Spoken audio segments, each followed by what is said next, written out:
Again, kopi 4x4. Tempat makan. InsyaAllah kita duduk homestay. Dia punya homestay memang ciri kampung lah. Boleh masak. Sini ada jeep.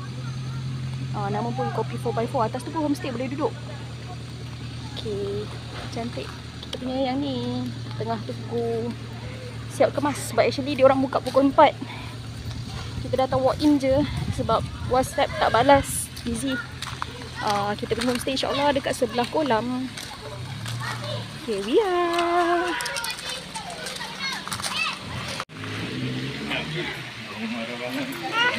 Okay.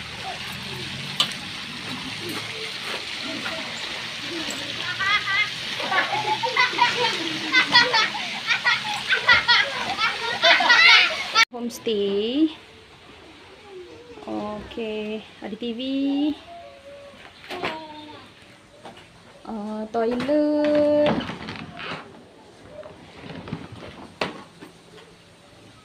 Ada beranda.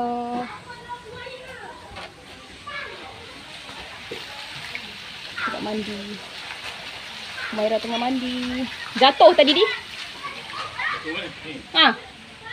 Tuah. Ni. Budak bertuah ni tadi jatuh. Ini. Budak yang tak biasa duduk kampung.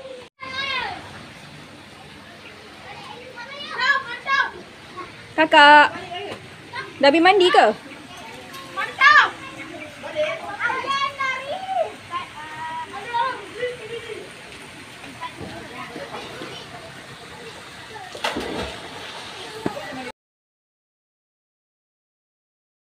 Tengah susukan dia ni. Sambil tu kita relax-relax atas katil dulu. Best part dekat homestay ni kan, dia homestay kayu tau. Daripada lubang-lubang di sini dah boleh nampak dah. Nampak tak? Boleh ngendap sikit-sikit.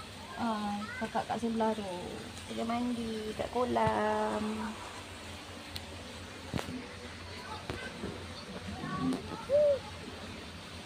Makan. Kat situ je ada kafe.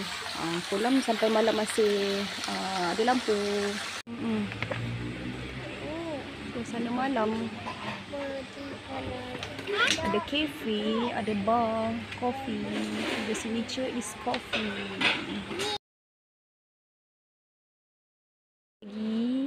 Ni sedaplah tidur dekat bawah macam rumah kampung. Pagi tadi kita dah sahur. Nak tengok view pagi.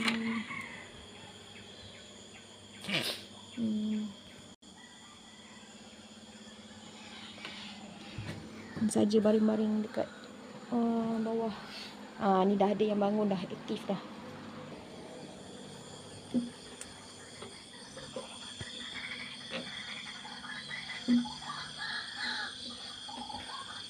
Ni ada jantung pisang.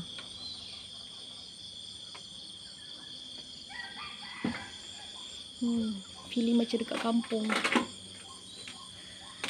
Salam satu Ramadan.